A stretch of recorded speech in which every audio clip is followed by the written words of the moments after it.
Hello everyone, welcome to अमकू education. मैं Shivani history के एक नए टॉपिक के साथ, जिसमें आज हम बात करेंगे दिल्ली सल्तनत के बारे में। टॉपिक बहुत ही इंपॉर्टेंट है। ये टॉपिक आपका मेडिवल इंडियन हिस्ट्री से है। आपके सभी एग्जाम के लिए ये टॉपिक बहुत ज़्यादा यूज़फुल रहेगा।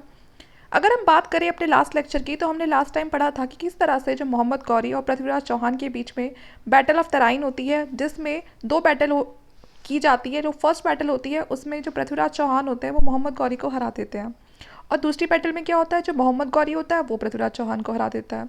और वही हिस्ट्री में एक बहुत बड़ा टर्निंग पॉइंट देखा जाता है, क्योंकि अभी तक जो पूरा जो एम्पायर था वो हिंदू जो इंडियन रूलर थे उनके अंडर आता था, लेकिन अब क्या होगा, सही में जो इस्लामिक रूल था उसका स्टैब्लिशमेंट होगा, क्योंकि अब वो जो सारा जो एरिया था वो किसने कॉन्क्वायर कर लिया था, मोहम्मद गौरी ने कर लिया था।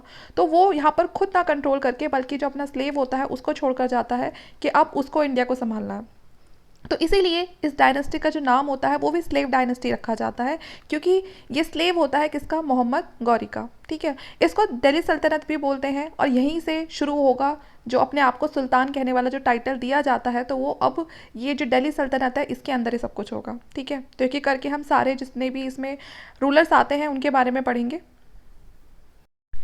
दिल्ली सल्तनत पीरियड देखिए कब से स्टार्ट हुआ था। ये हुआ था आपका 1206 एडी से लेके 15 एडी तक। ठीक है, और 1526 एडी में क्या हुआ था, फर्स्ट बैटल ऑफ पानीपत हुई थी, जो लोधी और बाबर के बीच में हुई थी। ठीक है, तो ये जो पूरा टाइम पीरियड था आपका, ये दिल्ली सल्तनत का टाइम पीरियड ही होता है। इसमें बहुत सारी डायनेस्टीज़ आती हैं, अलग अलग डायनेस्टीज़ जो यहाँ पर रूल करती हैं। ठीक है, और जैसे ही फर्स्ट बैटल ऑफ पानीपत होती है तो फिर ये दिल्ली सल्तनत खत्म होकर फिर आती है आपका मुगल पीरियड। तो इंडिया की हिस्ट्री में जो पूरा टाइम पीरियड है इसको दिल्ली सल्तनत पीरियड के नाम से जाना जाता है। During this period over 300 years 5 dynasties ruled इन दिल्ली। तो जैसे कि मैंने बताया, इन पूरे 300 सालों में 5 इंपॉर्टेंट डायनेस्टीज़ यहाँ पर रूल करती हैं, जिसमें सबसे पहली होती है स्लेव डायनेस्टी, जिसका टाइम पीरियड होता है 1206 से 1290। उसके बाद फिर आती है खिलजी डायनेस्टी, जो 1290 से 320 तक रूल करती है। फिर आती है तुगलक डायनेस्टी, जो 320 से 1413 तक रूल करती है। फिर सैयद डायनेस्टी, और लास्ट में आती है आपकी लोधी डायनेस्टी। और इसी लोधी डायनेस्टी में जो इब्राहिम लोधी होते हैं उनकी एक बैटल होती है बाबर के साथ, जिसे हम फर्स्ट बैटल ऑफ पानीपत के नाम से जानते हैं। और इसी बैटल्स के बाद फिर आता है हमारा मुगल पीरियड। ठीक है, बेसिकली जो ये लेक्चर है इसमें हम बात करेंगे स्लेव डायनेस्टी की। तो इसमें हमारे देखिए कौन कौन से रूलर्स आते हैं। सबसे पहले आते हैं कुतुबुद्दीन ऐबक, जिनका टाइम पीरियड रहा है 1206 से 1210 एडी तक। उसके बाद इन्हीं के बेटे होते हैं आराम शाह। ठीक है, फिर वो आते हैं। फिर उसके बाद इल्तुतमिश आते हैं। फिर जो रुकुद्दीन फिरोज़ होते हैं वो आते हैं। रज़िया अल दिन आती हैं, इनकी बेटी होती हैं ये। ठीक है, इल्तुतमिश की। उसके बाद फिर बहरम, ठीक है, अलाउद्दीन मसूद और नसरुद्दीन महमूद। ठीक है, अलग अलग करके बहुत सारे जो रूलर्स आते हैं, इनमें सारे इंपॉर्टेंट नहीं हैं। जो इंपॉर्टेंट है हम सिर्फ उन्हीं के बारे में पढ़ेंगे।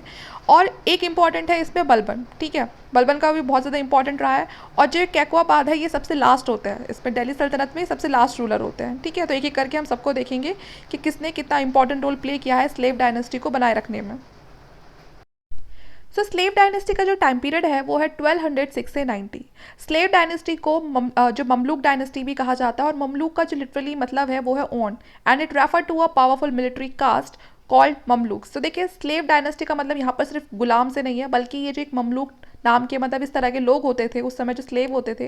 लेकिन ये स्लेव ऐसे नहीं थे कि आप इनसे कुछ वैसा काम करा रहे हो, बल्कि एक तरह से ये मिलिट्री हुआ करती थी और अपने आप में बहुत ही पावरफुल मिलिट्री होती थी। तो ये हम कह सकते हैं एक मिलिट्री कास्ट थी। ठीक है ना, जिनकी कास्ट का नाम था स्लेव। ठीक है, बहुत ही पावरफुल होते थे, उन्हीं को बोलते थे ममलूक। ओरिजिन की बात करें तो 9th सेंचुरी सी में इस्लामिक जो एम्पायर था, अब्बासिद खलीफा, उनके टाइम पे ये जो स्लेव डायनेस्टी है, जो ये स्लेव मिलिट्री कास्ट है, इसका ओरिजिन हुआ था। ठीक है, 9th सेंचुरी के आसपास।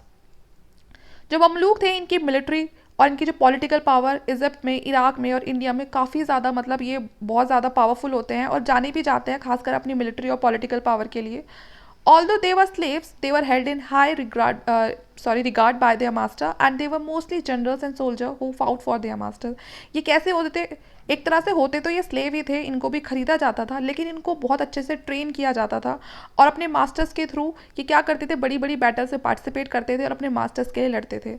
और इनको इनकी काबिलियत के हिसाब से इनको हाई पोजीशन भी दी जाती थी। ठीक है, जो स्लेव डायनेस्टी होती है उसको इस्टेब्लिश करने वाले दिल्ली में कुतुबुद्दीन ऐबक होते हैं। तो जो कुतुबुद्दीन ऐबक होते हैं वही आगे चल के स्लेव डायनेस्टी को क्या करेंगे, इस्टेब्लिश करेंगे। कुतुबुद्दीन ऐबक का अगर हम टाइम पीरियड की बात करें तो वो है 1206 से 1210। तो ज़्यादा टाइम तक के लिए तो रूल नहीं करते हैं ये। Qutbuddin Aibak was the slave of Mohammad Ghori. ठीक है, तो मोहम्मद गौरी के स्लेव थे ये। जब मैंने आपको बताया कि मोहम्मद गौरी की बैटल होती है पृथ्वीराज चौहान में के साथ, और उस बैटल में जो मोहम्मद गौरी है वो जीत जाता है और सारा जो एरिया अभी तक चाहमान डायनेस्टी का था वो मोहम्मद गौरी का हो जाता है। लेकिन मोहम्मद गौरी का कोई यहाँ पर ऐसा इंटेंशन नहीं था रूल करने वाला, तो इसलिए वो वापस से गजनी चला जाता है और यहाँ पर छोड़ जाता है वो कुतुबुद्दीन ऐबक को। He was the first Sultan of Delhi and the founder of the Ghulam dynasty, Mamluk सल्तनत ऑफ इंडिया।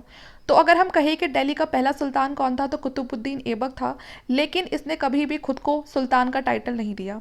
ठीक है, तो कभी भी इसने खुद को सुल्तान नहीं कहा। ऐसा सिर्फ इतिहास में, ये किताबों में लिखा है, क्योंकि ये पहले सुल्तान थे दिल्ली के, ये फाउंडर थे स्लेव डायनेस्टी के, तो इसलिए इनको कहा जाता है कि पहले सुल्तान थे। लेकिन इन्होंने कभी खुद को सुल्तान का जो टाइटल है वो नहीं दिया। ठीक है, ये इस गुलाम डायनेस्टी के फाउंडर थे और इनकी डेथ होती है पोलो खेलने से। ठीक है ना, पोलो को पहले चौगान भी बोलते थे, और पोलो खेलते समय इनकी लाहौर में इनकी डेथ हो जाती है। इन्होंने कुव्वत अल इस्लाम मॉस्को भी बनवाया था दिल्ली में, और अढ़ाई दिन का जो झोपड़ा है वो भी बनवाया था। मॉस्को है ये एक तरह का जो अजमेर में है। He started the construction of Qutub Minar in Delhi. अगर बात करें कि कुतुब मीनार किसने बनवाया है, तो देखिए पूरी तरह से इन्होंने नहीं बनवाया है। इन्होंने कंस्ट्रक्शन को ज़रूर स्टार्ट करवा दिया था दिल्ली में, लेकिन इससे पहले कि कुतुब मीनार पूरा हो पाता इनकी डेथ हो जाती है। अब देखिए, कुतुब मीनार से ऐसा लगता है कि जैसे इन्होंने अपने नाम पे कुतुब मीनार को बनवाया हो, लेकिन ऐसा नहीं था। उस समय एक बहुत ही फेमस सूफी संत हुआ करते थे दिल्ली में, जिनका नाम था कुतुबुद्दीन बख्तियार। ठीक है, तो जो कुतुबुद्दीन ऐबक थे वो काफ़ी ज़्यादा मानते थे इनको, कुतुबुद्दीन बख्तियार को, तो इन्होंने इन्हीं फेमस सूफी संत के लिए जो कुतुब मीनार है उसको दिल्ली में बनवाया था। He also remembered as Lakh Bakhsh और गिवर ऑफ लैक, कि बहुत बड़े दानी थे।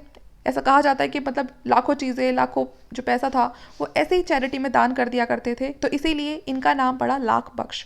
तो ऐसा भी क्वेश्चन पूछ लिया जाता है यहाँ पर।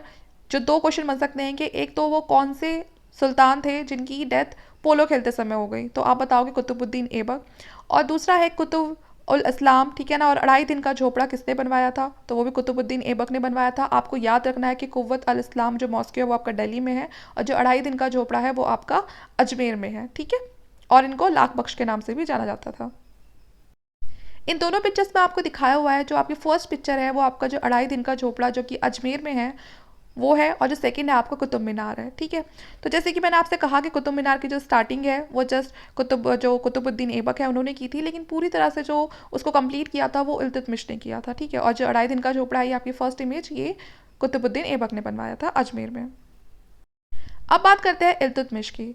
ही was the first to issue regular currency and declare Delhi as a capital of his empire. अब देखिए, कुतुबुद्दीन के बाद एक और रूलर आते हैं, लेकिन उनका जो टाइम है वो इतना ज़्यादा नहीं है, क्योंकि वो इतने पावरफुल नहीं होते। वो बड़े बेटे होते हैं कुतुबुद्दीन ऐबक के, लेकिन वो अच्छे से सब चीज़ों को कंट्रोल कर ही नहीं पाते, तो इसलिए जो इल्तुतमिश होता है वो उसको हटा के खुद उस थ्रोन को ऑक्यूपाई कर लेता है। ठीक है, तो इल्तुतमिश पहले ऐसे होते हैं इस डायनेस्टी के अंदर जो रेगुलर जो करेंसी होती है इसको इशू कराते हैं। ठीक है, और दिल्ली को क्या डिक्लेयर कर देते हैं, अपनी जो एम्पायर होता है उसका कैपिटल डिक्लेयर कर देते हैं। तो पहली बार जो दिल्ली है वो कैपिटल बनती है इन्हीं के टाइम पे। ठीक है, इन्होंने सिल्वर टंका, ठीक है, और कॉपर के जीतल, मतलब उस समय के इन्होंने दो तरह के ये कॉइन चलवाए थे। एक सिल्वर के होते थे जिनको टंका बोलते थे, और एक कॉपर के होते थे जिनको जीतल बोलते थे। काफ़ी फेमस और बेसिक कॉइन माने जाते हैं सल्तनत पीरियड के, जिनका जो वेट है आपका अराउंड 175 ग्राम के आसपास होता था। ठीक है, इन्होंने इक्तादारी जो सिस्टम है उसको भी स्टार्ट किया था। उस समय जो सैलरी वगैरह थी वो इतनी ज़्यादा उसमें नहीं दी जाती थी कैश वगैरह में, तो इन्होंने इक्तास चलाए थे। इन्होंने लैंड को बहुत सारे पार्ट्स में डिवाइड कर दिया था, और उन पार्ट्स को ही बोलते थे इक्ता बोलते थे, और फिर उन इक्ता को ही एज अ सैलरी के रूप में वो किसको दे दिया करते थे, अपने नॉबर्स को, अपने जो ऑफिसर्स है उनको दे दिया करते थे, कि अब उस लैंड से जो भी रिवेन्यू जनरेट होता है या उस पर जो भी एग्रीकल्चर हो रहा है उससे जो भी प्रोडक्शन होता है, ठीक है, तो वो सब एज अ सैलरी उन ऑफिसर्स को दी जाती थी, या जो नॉबल्स हैं उनको मिल जाती थी। इन्होंने एक हौज़े शामची करके एक रिजर्वॉयर भी बनवाया था महरौली में 1230 में। ठीक है, तो ये इल्तुतमिश के वर्क थे। He completed the Qutub Minar started by the Qutbuddin Aibak. तो जैसे कि मैंने आपको बताया था, कुतुबुद्दीन ऐबक ने जो वर्क था कुतुब मीनार का उसको स्टार्ट तो करा दिया था, लेकिन वो कंप्लीट नहीं करा पाए थे। उसे कंप्लीट किसने कराया था, उसे इल्तुतमिश ने कंप्लीट कराया था।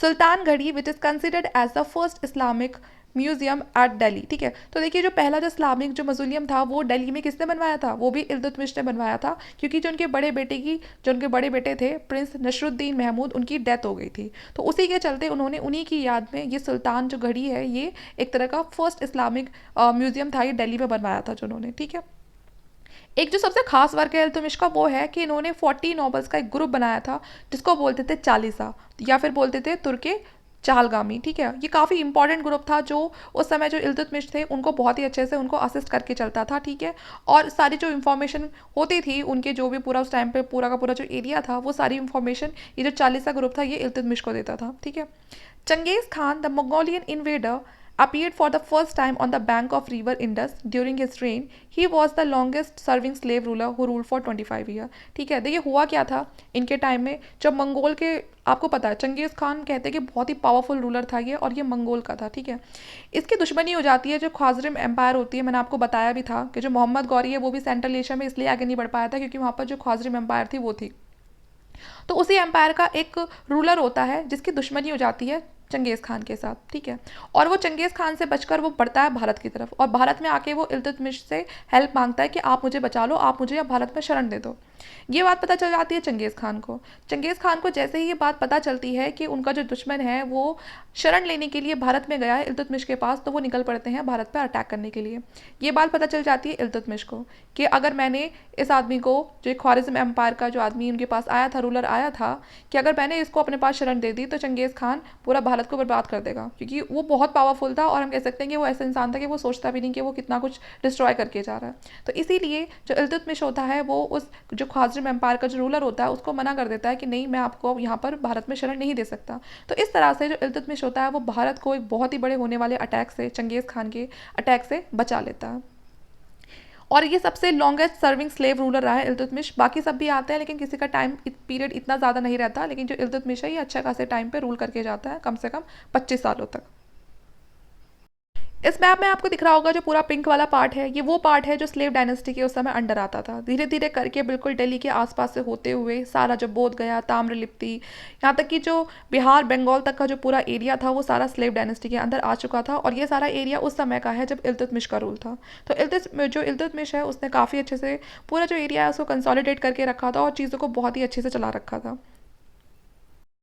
अब हम बात करते हैं रज़िया सुल्तान की। देखिए इल्तुतमिश के बाद उनके जो बेटे होते हैं बहरम शाह, ठीक है ना, फिर नसरुद्दीन महमूद होते हैं, वो भी आते हैं, लेकिन सब कोई ना इतना ज़्यादा पावरफुल नहीं होता। ठीक है, तो इसीलिए उनको हटा के फिर किसको बना देते हैं, उनका जो अगला जो थ्रोन पे किस कौन बैठेगी तो वो अपनी बेटी को बना देते हैं। ठीक है, वो अपनी बेटी को बोल जाते हैं कि ये मेरी अगली वारिस बनेगी। ठीक है, तो यहाँ पहली बार हिस्ट्री में ऐसा हुआ था कि किसी वुमेन ने, कि मतलब उसने इतनी बड़ी जो सल्तनत है उसको संभाला हो या वो अब वहाँ पर रूलर बनी हो। ठीक है ना, एक किंग की तरह जो रोल प्ले करेगी वो रज़िया पहली होती है। ठीक है, वो पहली वुमेन होती है।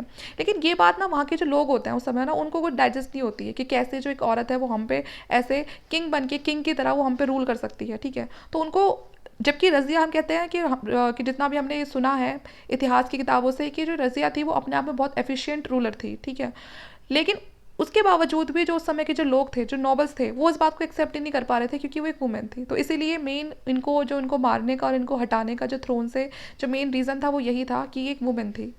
इनका जो टाइम पीरियड है वो ज़्यादा नहीं रहा है, 1236 से 1240 ही रहा है। तो इनसे पहले जो रूल कर रहे थे वो इनके भाई थे रुकुद्दीन फिरोज़ करके, लेकिन मैंने जैसे कि आपको बताया वो ज़्यादा पावरफुल नहीं थे। तो आगे चल के फिर जो मैंने आपको बताया था जो नसरुद्दीन थे और अलाउद्दीन बहरम थे, ठीक है ना, एक और भाई होता है इनके, तो उन सब का इनके बाद रूल आता है। जैसे ही इनको मरवा देते हैं उसके बाद उनके और दूसरे जो लोग होते हैं वो रूल करते हैं, लेकिन इतने ज़्यादा एफिशिएंट होते ही नहीं है कि वो इतनी बड़ी सल्तनत को संभाल सके। तो बाद में क्या होता है, जो दूसरे नॉबल होते हैं वो उनको हटा देते हैं और वो खुद अगले जो सुल्तान होते हैं वो बन जाते हैं। अब सबसे पहले हम रज़िया सुल्तान के बारे में पढ़ते हैं कि रज़िया सुल्तान का जो कितना टाइम लिया उन्होंने।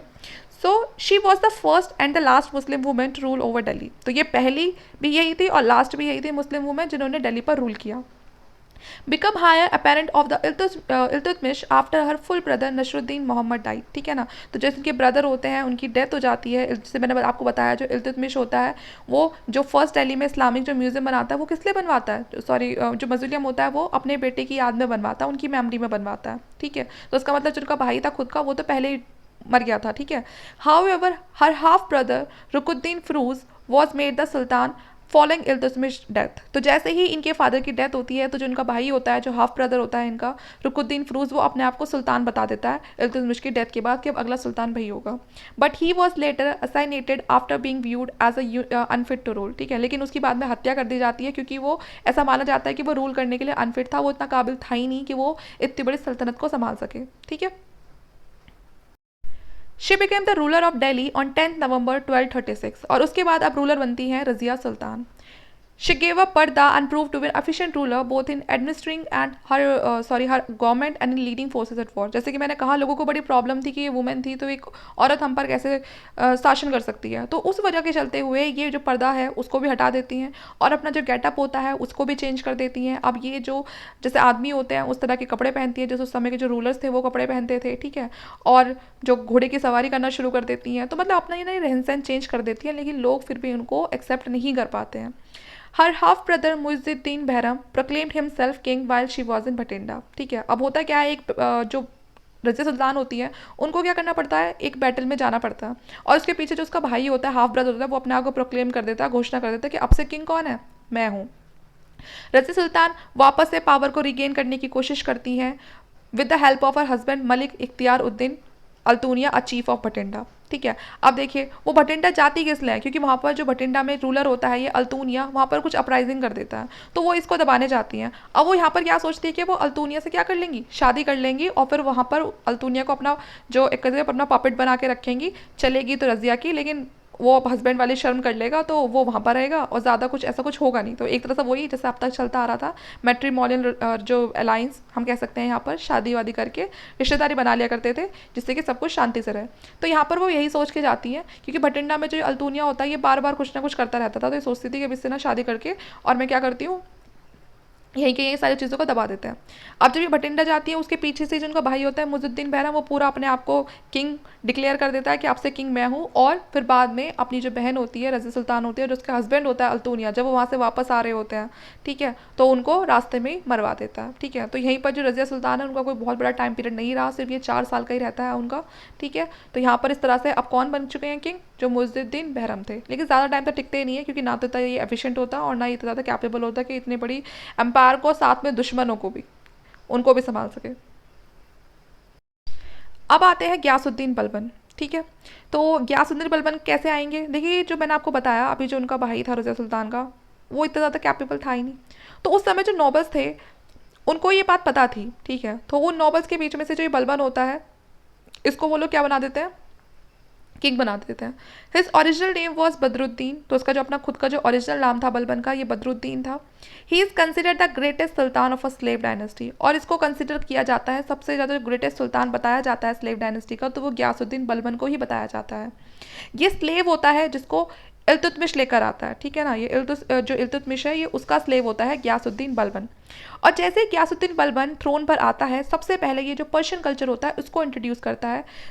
इसमें क्या होता है, ये जो ये ज़मीन बोस, इसमें क्या होता है कि आप जब भी सुल्तान के सामने आओगे तो नीचे झुक के और मतलब उनके पैरों को चूमोगे. ठीक है, और क्या करोगे, मतलब उनको एक तरह से ये उनको सलाम करना होता था. ठीक है, जैसे कि हम हाथ जोड़ के नमस्ते करते हैं, तो आपको क्या करना है, ज़मीन पर पैर छू के, ठीक है ना, ज़मीन पर ऐसे लेट कर आपको और उनको अच्छे से उनको उस चीज़ के लिए मतलब आपको उनको ग्रीटिंग करना होगा. तो ये कुछ पर्शियन कल्चर में होता है. He adopted a policy of blood and iron against rebel, साथ में इन्होंने पॉलिसी अपनाई ब्लड एंड आयरन की, मतलब कि कोई भी सामने इनका दुश्मन आता है तो क्या करना पड़ेगा, उसको सीधा मतलब मार दो, हटा दो उसको एकदम. ठीक है, he got the title of Ulugh Khan for defeating the Mongol, ये मंगोल्स को भी हरा देता है. जब मंगोल्स भारत में घुसने की कोशिश करते हैं उसी के चलते इसको एक टाइटल मिलता है उलुग खान का. तो यहाँ से जो इंपॉर्टेंट क्वेश्चन बनता है, एक तो वो था कि जो ये पैबोस करके जो ये ज़मीन बोस, इसको पैबोस भी बोलते हैं इस कल्चर को. ठीक है ना, तो ये कल्चर किसने इंट्रोड्यूस किया, तो ये किया था बलबन ने. बाद में चल के इसको हटाया भी जाता है, और मंगोल्स पे अटैक करके किसको, जो उलुग खान का जो टाइटल है वो किसको मिला, तो वो भी किसको मिला, वो भी बलबन को ही मिला. इससे बहुत सारे दूसरे जो ट्राइब्स थे जो कुछ ना कुछ रिबेलियन करते रहते थे. ठीक है ना, कुछ मेवात के लोग थे, ठीक है, जो दिल्ली पे बार बार आकर प्लंटर करते थे, इन्होंने उन ट्राइब को भी सप्रेस कर दिया.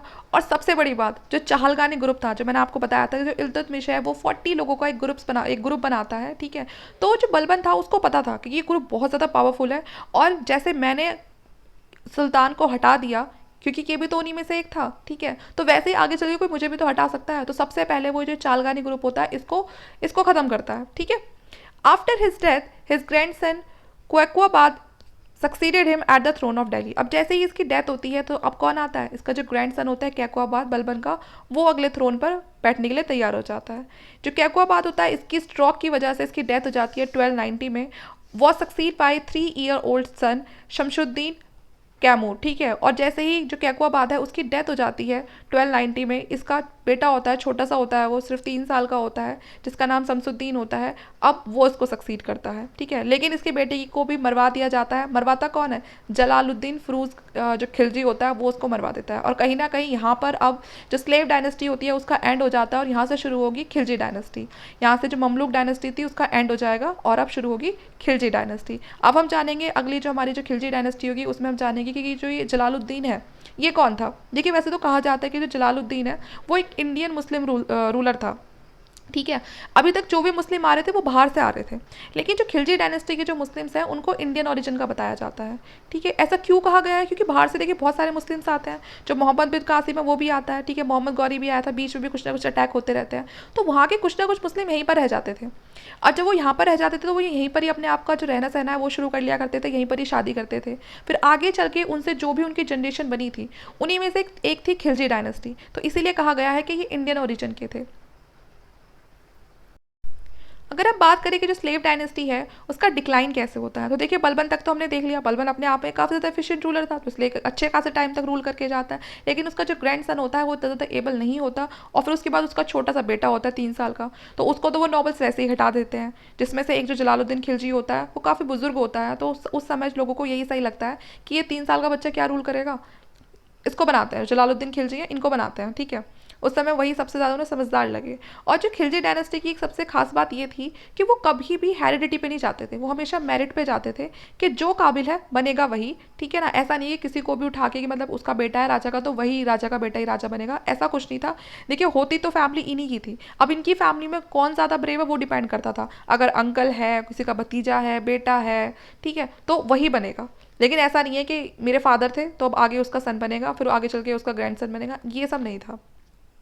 स्लेव डायनेस्टी के डिक्लाइन की बात करें तो जैसे ही बलबन की डेथ हो जाती है जो सल्तनत होती है वो बहुत वीक पड़ जाती है, बहुत सारे उसके बीच में रिवॉल्ट होते हैं कि अब नेक्स्ट जो सुल्तान होगा वो कौन बनेगा। तो जैसे ही ये सब चीज़ें किसी भी डायनेस्टी में जैसे ही ये चीज़ें आती हैं कि किंग मर गया, जो सुल्तान है वो मर गया, अब आगे कौन बनेगा, वो जब किसी को भी अपना सक्सेसर नहीं बता के जाता है तो ये चीज़ें किसी भी डायनेस्टी को वीक कर देती हैं। वही होता है स्लेव डायनेस्टी के साथ। बलबन का जो ग्रैंड सन होता है कैकुआबाद, वो लास्ट रूलर होता है स्लेव डायनेस्टी का, जिसको जो जलालुद्दीन खिलजी होता है वो डी थ्रोन कर देता है। और वो खुद क्या होता है, जलालुद्दीन खिलजी खुद एक नोबल लीडर होता है, ठीक है ना। वो खुद भी जो स्लेव डायनेस्टी के जो नोबल होते हैं उनमें से ये जलालुद्दीन खिलजी भी एक नोबल होता है। तो ये नोबल भी उस समय के काफ़ी अमीर होते थे। जैसे कि मैंने आपको बताया जो चाहलगानी ग्रुप था उसमें 40 इंपॉर्टेंट नॉवल्स हुआ करते थे, और वो ये नहीं कि सिर्फ नाम के ऐसी नॉवल थे बल्कि वो वाकई में काफ़ी पावरफुल थे। तो भले ही उस चाहलगानी जो ग्रुप है उस नाम को ख़त्म करा था लेकिन नॉवल्स को तो ख़त्म नहीं किया था ना। तो इसीलिए जो बलबन था एक तरह से वो जो नॉबल्स थे कहीं ना कहीं वो उससे थोड़ा बहुत वो भी थे, गुस्सा से भी थे कि मतलब उनका ग्रुप खत्म करने की कोशिश करा, उनकी पावर खत्म करने की कोशिश करा। तो जैसे उनको मौका मिलता है वो सबसे पहले स्लेव डायनेस्टी को खत्म करते हैं। तो यहीं पर होता है, यही चीज़ें होती है स्लेव डायनेस्टी के साथ, ठीक है। तो यहाँ पर जो हमारा लेक्चर है ये खत्म हो जाता है। इसमें हमने पूरी जो स्लेव डायनेस्टी थी उसको कवर कर लिया है। वीडियो अच्छा लगे तो प्लीज़ लाइक करना, शेयर करना, चैनल को सब्सक्राइब कर लेना आगे और अच्छी वीडियोज़ के लिए। इसके बाद हम मिलते हैं खिलजी डायनेस्टी के बारे में जब हम पढ़ेंगे, क्योंकि अब स्लेव डायनेस्टी के बाद आएगी हमारी खिलजी डायनेस्टी और उसके बाद आएगी तुगलक डायनेस्टी, ठीक है। तो ऐसे ही आपको रेगुलर वीडियोस मिलती रहेंगी। Thank you.